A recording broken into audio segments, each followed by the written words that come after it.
Hello viewers, ನಿಮ್ಮೆಲ್ಲರಿಗೂ ನನ್ನ ಚಾನಲ್ಗೆ ಸ್ವಾಗತ. ಇವತ್ತು ನಾನು ನಿಮಗೆ ಕೈಮಾ ಸಾಂಬಾರು ಮಾಡೋದನ್ನು ಹೇಳ್ಕೊಡ್ತಾ ಇದ್ದೀನಿ. ಕೈಮಾ ಸಾಂಬಾರು ಮಾಡೋದಕ್ಕೆ ನಾನಿಲ್ಲಿ ಅರ್ಧ kg ಕೈಮಾ ತೊಗೊಂಡಿದ್ದೀನಿ. ಮತ್ತು ಕಾಯಿ, ಬೆಳ್ಳುಳ್ಳಿ, ಶುಂಠಿ, ಕೊತ್ತಂಬರಿ ಸೊಪ್ಪು, ಮತ್ತು ದಪ್ಪದ 2 ಈರುಳ್ಳಿ, 1 ಸ್ಪೂನ್ ಗಸಗಸೆ, 8 ಲವಂಗ, 2 ಚಕ್ಕೆ, ಟೊಮ್ಯಾಟೊ ತೊಗೊಂಡಿದ್ದೀನಿ. ಮತ್ತು ಇಲ್ಲಿ ಕೈಮಾ ವಡೆಗೆ ನಾನು ಕಳ್ಳೆನ ಪೌಡರ್ ಮಾಡಿ ಇಟ್ಕೊಂಡಿದ್ದೀನಿ ಮೊದಲೇ. ಮತ್ತು ಸ್ವಲ್ಪ ಕಾಯಿ, ಕೊತ್ತಂಬರಿ ಸೊಪ್ಪು, 4 ಲವಂಗ, 2 ಚಕ್ಕೆ, ಬೆಳ್ಳುಳ್ಳಿ ಮತ್ತು ಶುಂಠಿ ತೊಗೊಂಡಿದ್ದೀನಿ. ಇದನ್ನೆಲ್ಲ ಕೈಮಾ ವಡೆಗೆ. ಫಸ್ಟು ನಾವು ಕೈಮಾ ಸಾಂಬಾರಿಗೆ ರುಬ್ಕೊಳ್ಳೋದ ಬನ್ನಿ.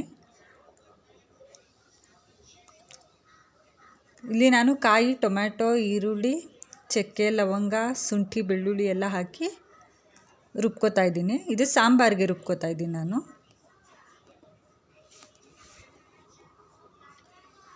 ಇಲ್ಲಿ ನಾನು ತಟ್ಟೆಯಲ್ಲಿ ಅಚ್ಕಾರದ ಪುಡಿ 2 ಸ್ಪೂನು, ಧನಿಯಾ ಪುಡಿ 1 ಸ್ಪೂನು, ಮತ್ತು ಮಟನ್ ಮಸಾಲ 1 ಸ್ಪೂನ್ ತೊಗೊಂಡಿದ್ದೀನಿ. ಅದು ಕೂಡ ಹಾಕಿ ಚೆನ್ನಾಗಿ ಹೀಗೆ ಪೇಸ್ಟ್ ಮಾಡ್ಕೋಬೇಕು.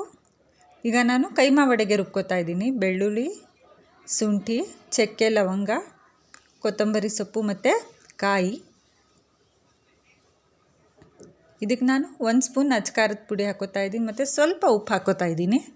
ಇದು ಕೈಮಾ ವಡೆಗೆ ರೆಡಿಯಾಗಿದೆ. ಅದೇ ಜಾರಿಗೆ ನಾನು ಕೈಮಾ ಹಾಕಿಬಿಟ್ಟು ಸ್ವಲ್ಪ 2 ಸೆಕೆಂಡ್ ಗ್ರೈಂಡ್ ಮಾಡ್ಕೋತಾ ಇದ್ದೀನಿ.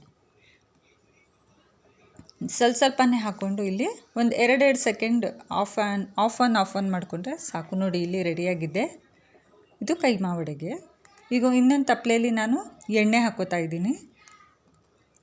ಎಣ್ಣೆ ಹಾಕ್ಕೊಂಡು ಅದಕ್ಕೆ ನಾನು ಸಾಂಬಾರಿಗೆ ರುಬ್ಕೊಂಡಿದ್ದಂಥ ಮಸಾಲೆನ ಹಾಕ್ಕೊಂಡು ಚೆನ್ನಾಗಿ ಫ್ರೈ ಮಾಡ್ಕೋಬೇಕು.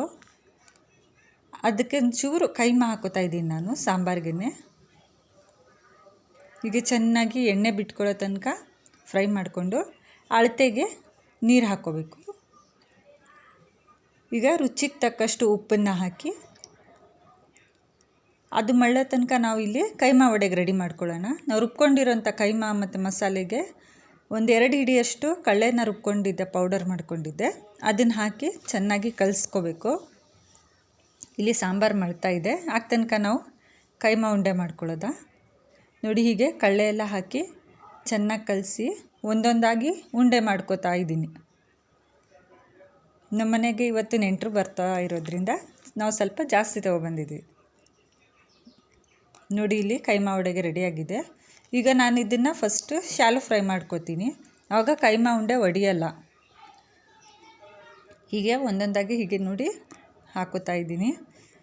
ನಾವು ಯಾವಾಗಲೂ ಅಷ್ಟೇ ಶಾಲೋ ಫ್ರೈ ಮಾಡಿ ಸಾಂಬಾರಿಗೆ ಹಾಕಿದ್ರೆ ಅದು ಟೇಸ್ಟ್ ಡಿಫ್ರೆಂಟಾಗಿ ಬರುತ್ತೆ, ಚೆನ್ನಾಗಿ ಬರುತ್ತೆ. ಮತ್ತು ಕೆಲವ್ರು ಹೇಳ್ತಾರೆ ಕೈಮಾ ಉಂಡೆ ಒಡೆದೋಗುತ್ತೆ ಅಂತ. ಹೀಗೆ ಮಾಡಿ ನೋಡಿ, ಅದು ಒಡೆಯೋದಿಲ್ಲ ಆವಾಗ. ಮತ್ತು ಕೈಮಾದು ಟೇಸ್ಟ್ ಕೂಡ ತುಂಬ ಚೆನ್ನಾಗಾಗುತ್ತೆ. ಕಳ್ಳೆ ನಾವು ಜಾಸ್ತಿ ಹಾಕಬಾರ್ದು.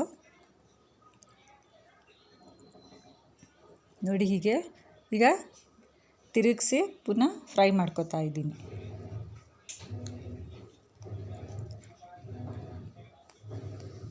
ಹೀಗೆ ಎಲ್ಲ ಫ್ರೈ ಮಾಡಿಕೊಂಡು ತಟ್ಟೆಗೆ ತೆಗ್ಕೊಂಡಿದ್ದೀನಿ.